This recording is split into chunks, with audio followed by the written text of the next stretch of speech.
بسم اللہ الرحمن الرحیم۔ رسول اللہ صلی اللہ علیہ وسلم نے فرمایا، جس نے محرم میں کسی ایک دن بھی روزہ رکھا تو اسے ایک روزے کے بدلے 30 روزوں کا ثواب دیا جائے گا۔ جس نے عاشورہ یعنی کہ محرم کی 10ویں تاریخ کو روزہ رکھا اسے 10,000 فرشتوں، 10,000 شہیدوں اور 10,000 حج عمرہ کرنے والوں کا ثواب دیا جائے گا۔ جس نے عاشورہ کو کسی یتیم کے سر پر ہاتھ پھیرا تو اللہ یتیم کے سر کے ہر بال کے بدلے جنت میں اس کا درجہ بلند فرمائے گا۔ جس نے عاشورہ کے دن کسی مومن کو روزہ کھلوایا گویا اس نے اپنی طرف سے ساری امت محمدی کو روزہ کھلوایا۔ جس نے عاشورہ کا روزہ رکھا ہے اس کے لیے 60 سال کی عبادت کا ثواب اللہ تعالیٰ لکھ دیتا ہے، 7 آسمانوں کے فرشتوں کا ثواب لکھ دیتا ہے۔ حضرت عمر فاروق اعظم نے رسول اکرم سے عرض کیا، یا رسول اللہ، عاشورہ کا روزہ دے کر خدا نے ہماری بڑی عزت بڑھا دی ہے۔ سرکار نے فرمایا، بے شک، کیونکہ اسی دن اللہ نے عرش، کرسی، ستاروں، پہاڑوں، جبرائیل اور دوسروں کو بھی پیدا کیا۔ حضرت ابراہیم علیہ السلام کو عاشورہ کے دن ہی نمرود کی آگ سے نجات بخشی، فرعون عاشورہ کو ہی نیل ندی میں ڈبایا گیا، حضرت ادریس علیہ السلام کو اس دن آسمان پر اٹھایا۔ حضرت عیسیٰ علیہ السلام کی پیدائش عاشورہ کے ہی دن ہوئی، حضرت آدم علیہ السلام کی توبہ اسی دن قبول ہوئی، حضرت سلیمان علیہ السلام کو بادشاہت عاشورہ کے دن ہی بخشی گئی۔ قیامت بھی عاشورہ کے دن آئے گی۔ آسمان سے سب سے پہلی بارش عاشورہ کے دن ہی ہوئی تھی۔ عاشورہ کی فضیلت یہ ہے کہ اسی دن حضرت امام حسین کربلا میں شہید کیے گئے تھے۔ عاشورہ اسی نام اور یاد سے جانا جاتا ہے کہ اسی دن رسول اکرم کے بھوکے پیاسے نواسے اور ان کے خاندان والے کربلا میں شہید کیے گئے تھے۔ ان کی شہادت کی یاد میں عاشورہ یعنی کہ محرم منایا جاتا ہے۔ امام حسین کی شہادت کی یاد میں ہی تعزیہ اور جلوس نکالے جاتے ہیں۔ تعزیہ نکالنے کا رواج صرف شیعہ مسلموں میں ہی دیکھا جاتا ہے، جبکہ سنی لوگ تعزیہ داری نہیں کرتے ہیں۔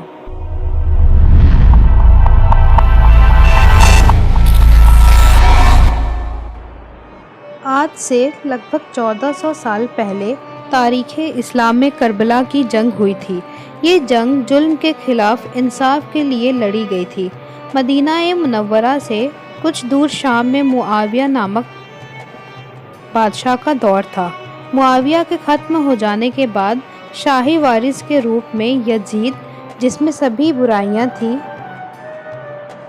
یزید پورے عرب پر شاشن کرنا چاہتا تھا، جس کے لیے اس کی سب سے بڑی پریشانی تھی حضور پیغمبر محمد صلی اللہ علیہ وسلم کے اکلوتے آخری چراغ حضرت امام حسین، جو یزید کے سامنے بالکل جھکنے کو تیار نہیں تھے۔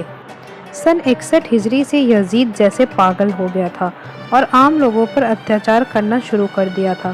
اسی بیچ حضرت امام حسین اپنے پریوار اور کچھ ساتھیوں سمیت مدینہ سے عراق کے کوفہ شہر کی اور جانے لگے تھے، لیکن راستے میں سیریا یعنی کربلا کے ریگستان پر یزید کی فوج نے امام حسین کو روک لیا۔ جب انہیں کربلا میں روکا گیا تھا تب محرم کا دوسرا دن تھا۔ ان کے قافلے میں عورتیں بھی تھیں، بچے بھی تھے اور بوڑھے بھی تھے۔ وہاں پانی کے لیے صرف ایک ندی تھی جسے فرات ندی کہتے ہیں، جہاں یزید کی فوج کھڑی تھی اور 6 محرم سے ان کے پانی پر روک لگا دی تھی۔ امام صاحب کے پاس نہ تو پانی تھا اور نہ ہی کھانے کی کوئی ویوستھا، اور ان کے ساتھ عورتیں اور بچے تھے، لیکن پھر بھی امام صاحب یزید کے آگے نہیں جھکے۔ جب یزید کی سبھی کوششیں امام حسین کو جھکانے کی بیکار ہو گئی تب آخر میں یدھ یعنی جنگ کا اعلان ہو گیا۔ یزید ہر حال میں ان سے اپنی آزادی کرانا چاہتا تھا۔ حسین کسی بھی طرح اس کی بات ماننے کو راضی نہیں تھے۔ 9 محرم کی رات امام حسین نے روشنی بجھا دی اور اپنے سبھی ساتھیوں سے کہا کہ میں کسی کے ساتھیوں کو اپنے ساتھیوں سے زیادہ وفادار اور بہتر نہیں سمجھتا۔ کل کے دن ہمارا دشمنوں سے مقابلہ ہے، ادھر لاکھوں کی تعداد والی فوج ہے، تیر ہے، تلوار ہے اور جنگ کے سبھی ہتھیار ہیں۔ ان سے مقابلہ مطلب جان کا بچنا بہت ہی مشکل ہے۔ میں تم سب کو بخوشی اجازت دیتا ہوں کہ تم یہاں سے چلے جاؤ، مجھے تم سے کوئی شکایت نہیں ہوگی۔ اندھیرا اس لیے کر دیا ہے کبھی تمہاری جانے کی ہمت نہ ہو۔ یہ لوگ صرف میرے خون کے پیاسے ہیں۔ یزید کی فوج اسے کچھ نہیں کہے گی جو میرا ساتھ چھوڑ کے جانا چاہے گا۔ کچھ دیر بعد روشنی پھر سے کر دی گئی، لیکن ایک بھی ساتھی امام حسین کا ساتھ چھوڑ کے نہیں گیا۔ اس کے بعد دن چھپنے سے پہلے تک حسین کی طرف سے 72 ساتھی شہید ہو گئے۔ ان 72 میں حسین کے علاوہ ان کے 6 ماہ کے بیٹے علی اصغر، 18 سال کے علی اکبر اور 7 سال کے ان کے بھتیجے قاسم یعنی کہ حسن کے بیٹے بھی شامل تھے۔ ان کے علاوہ شہید ہونے والوں میں ان کے دوست اور رشتہ دار بھی شامل رہے۔ حسین کا مقصد تھا خود مٹ جائیں لیکن اسلام زندہ رہے، جس کو ان کے نانا محمد صاحب لے کر آئے تھے۔ حسین نے فوج سے مخاطب ہو کر کہا کہ اگر تمہاری نظر میں حسین گناہ گار ہے تو اس معصوم نے تمہارا کیا بگاڑا ہے؟ اس کو اگر 2 بوند پانی مل جائے تو شاید اس کی جان بچ جائے۔ ان کی اس فریاد کا فوج پر کوئی اثر نہیں ہوا، بلکہ یزید تو کسی بھی حالت میں حسین کو اپنے ادھین کرنا چاہتا تھا۔ یزید نے حرملہ نام کے شخص کو حکم دیا کہ دیکھتا کیا ہے، حسین کے بچے کو ختم کر دے۔ حرملہ نے کمان کو سنبھالا، 3 دھار کا تیر کمان سے چلا اور حسین کی گود میں علی اصغر کی گردن پر لگا۔ 6 مہینے کے بچے کا وجود ہی کیا ہوتا ہے، تیر گردن سے پار ہو کر حسین کے بازو میں لگا۔ بچہ باپ کی گود میں دم توڑ گیا۔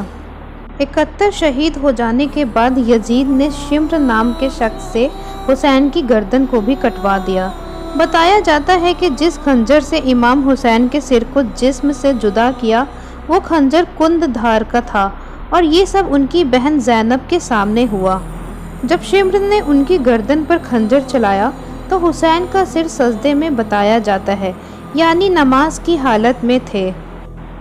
حسین نے ہر ظلم پر صبر کر کے زمانے کو دکھایا کہ کس طرح ظلم کو ہرایا جاتا ہے۔